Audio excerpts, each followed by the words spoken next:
Salam sejahtera saya ucapkan kepada pensyarah kursus kemahiran komunikasi Dr. Siti Sania dan rakan-rakan yang saya kasih sekalian. Saya Gerald bersama dua orang rakan saya yaitu Nadia dan Nur Zuraihan akan membuat satu pembentangan tajuk yaitu komunikasi bukan lisan.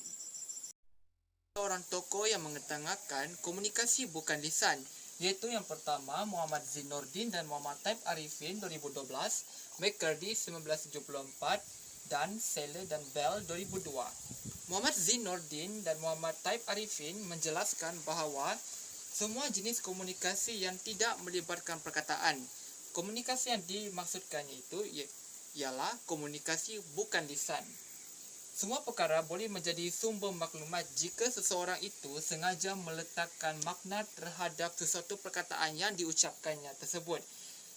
Ataupun kita boleh katakan sebagai secara terus atau direct kepada perkataan tersebut yang diucapkannya melalui dua, iaitu simbol dan tingkah laku. McCurdy pula menjelaskan bahawa komunikasi bukan lisan merupakan satu faktor yang penting yang membentuk gestalt keseluruhan pada komunikasi tersebut untuk tujuan menyampaikan perkara atau sesuatu yang ingin disampaikan kepada pendengar oleh si penutur. Manakala Sele dan Bell menjelaskan bahawa komunikasi bukan lisan merupakan sesuatu jenis komunikasi yang dipaparkan menerusi tiga aspek, iaitu yang pertama tingkah laku, sifat dan objek. Seterusnya kita akan melihat kepada fungsi komunikasi bukan lisan. Fungsi komunikasi bukan lisan terdapat tiga, iaitu yang pertama menggantikan atau mengulangi perkataan, kedua mengukuhkan atau menguatkan lagi perkataan tersebut atau kita boleh definisikan sebagai illustrator, dan yang ketiga iaitu mengawal interaksi antara dalam kumpulan tersebut atau kumpulan orang. Mari kita lihat satu persatu. Pertama, fungsi komunikasi bukan lisan adalah untuk menggantikan atau mengulangi perkataan yang kita ucapkannya atau si penutur mengucapkan perkataan atau ayat tersebut dalam komunikasi. Dalam kita selalunya menggunakan emblem dalam satu komunikasi dalam proses komunikasi seharian. Emblem maksudnya apa? Emblem merupakan simbol jari yang menggantikan apa yang kita ingin ucapkan ataupun sesuatu perkataan yang ingin kita ucapkan. Terdapat setengah emblem yang membawa maksud yang berbahagi kepada dua, yaitu maksud yang sama dan kedua maksud yang berbeza bagi semua masyarakat tersebut. Okey, sebagai contoh, saya akan mencantumkan ibu jari dengan ibu telunjuk. Apa maksudnya? Bagi masyarakat kita akan menganggap simbol ini merupakan simbol okey ataupun saya baik-baik saja. Itu bagi masyarakat kita dan juga masyarakat barat yang menggunakan simbol ini. Tetapi bagi Amerika Selatan, simbol ini merupakan simbol yang membawa maksud kotor pada anggapan mereka. Setengah emblem yang digunakan untuk mengiringi perkataan bagi memperjelaskan sesuatu atau ingin menjelaskan sesuatu kepada si penerimanya.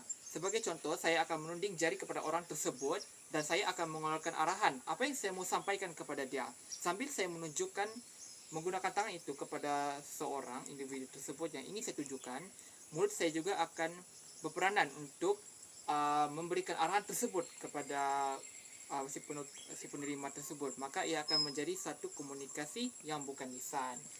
Seterusnya, komunikasi bukan lisan berperanan untuk mengukuhkan dan menguatkan perkataan atau disimbolkan sebagai illustrator. Apakah yang dimaksudkan illustrator? Illustrator merupakan satu istilah yang digunakan untuk memperjelaskan sesuatu perkara yang kita mahu sampaikan kepada si penerima. Saya akan bagi dua contoh. Contoh yang pertama, apabila saya kekenyangan. Apabila saya kekenyangan, saya akan mengurut perut saya kepada orang tersebut bahawa saya ingin memberitahu yang saya sudah kenyang dan saya tidak mau makan lagi. Kedua, apabila saya lupa, saya akan menggaruk-garuk kepala menunjukkan saya lupa terhadap sesuatu perkara tersebut.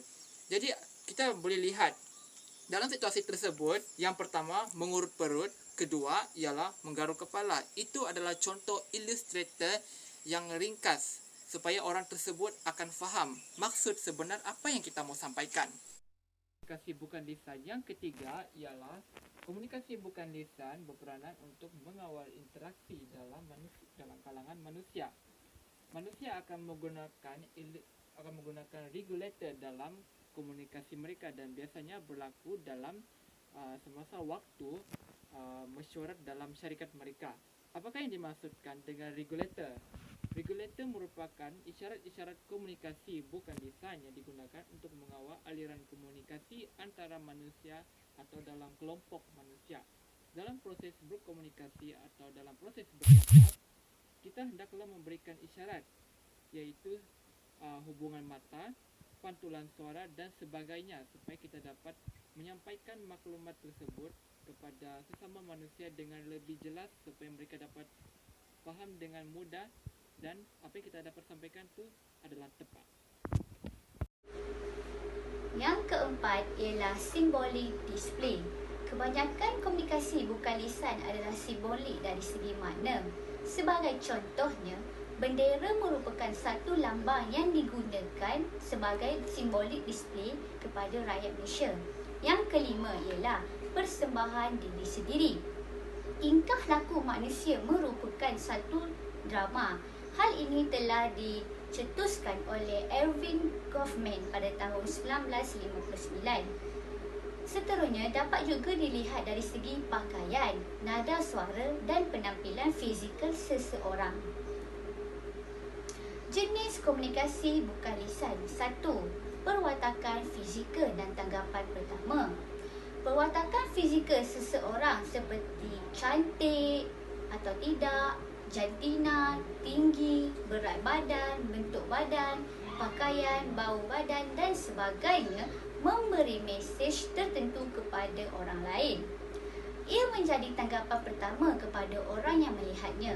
Oleh itu, mereka dapat menilai tahap pendidikan, status sosial, moral, kebolehpercayaan dan sebagainya orang lain yang mereka perhatikan. Sebagai contoh, pakaian yang dipakai oleh seseorang serta aksesori yang telah digunakan memberi mesej kepada seseorang secara berlainan. Kedua, kinestetik atau komunikasi badan. Komunikasi yang berasaskan pergerakan dan gaya badan iaitu postur, gerak badan, gestur, mimik muka dan pergerakan mata. Kinestetik juga memberikan impak yang besar berbanding aspek komunikasi bukan lisan yang lain. Setiap pergerakan badan kita dari kepala hingga kaki boleh dimanipulasikan untuk menghasilkan makna. Muka juga boleh menghasilkan sebanyak 250,000 ekspresi muka, namun bukan semua membawa makna. Selain itu, jantina individu, budaya, kelas sosial dan sebagainya boleh menjadi faktor mempengaruhi kinestetik atau komunikasi badan seseorang individu. Sebagai contohnya, gerak badan iaitu posisi atau pergerakan seseorang individu. Sebagai contoh situasi, ketika kita berkomunikasi dengan seseorang dan kita tidak mengetahui tentang apa maklumat yang disampaikan, yang cuba disampaikan olehnya. Oleh itu, secara langsung kita akan mengangkat bahu sebegini untuk memberitahu kepadanya bahawa kita tidak mengetahui tentang maklumat yang ingin disampaikan. Seterusnya, mimik muka iaitu emosi yang ditunjukkan pada raut wajah seseorang individu. Contoh situasi, ketika kita marah, ketika kita sedih dan kita ingin memberitahu tentang perasaan sedih itu kepada pendengar di hadapan kita, maka kita akan menunjukkan raut wajah yang muram untuk menunjukkan kita sedih. Hubungan mata. Hubungan mata iaitu kedudukan mata seseorang individu yang dapat menunjukkan persepsinya. Seterusnya, haptik atau sentuhan. Sentuhan juga sangat penting kerana dapat menyalurkan mesej atau perasaan. Sebagai contoh, ketika kita melihat kawan kita sedang bersedih, maka kita akan ingin menunjukkan rasa simpati terhadapnya. Oleh itu, kita akan menepuk bahu untuk memberitahu kepadanya bahawa kita bersimpati terhadapnya. Seterusnya, paralanguage. Paralanguage iaitu penggunaan bahasa atau nada seseorang individu. Sebagai contoh, ketika kita marah, kita akan menggunakan nada suara yang sedikit tinggi untuk menunjukkan perasaan marah itu. Seterusnya, chronemics. Chronemics merujuk kepada cara masyarakat menggunakan elemen masa dalam komunikasi. Seterusnya, proxemic iaitu penggunaan jarak atau ruang yang digunakan oleh seseorang individu semasa berkomunikasi. Ketika kita berkomunikasi, maka kita perlu mendekatkan jarak antara kita dengan pendengar tersebut supaya maklumat yang ingin disampaikan dapat disampaikan secara jelas dan boleh difahami. Yang terakhir iaitu artifak, iaitu penggunaan ruang atau barangan sebagai alat komunikasi. Sebagai contoh, kita ingin berhubung dengan rakan-rakan kita dan kita menggunakan pelbagai media masa dan media elektronik sebagai contoh telefon untuk berkomunikasi dengan rakan tersebut.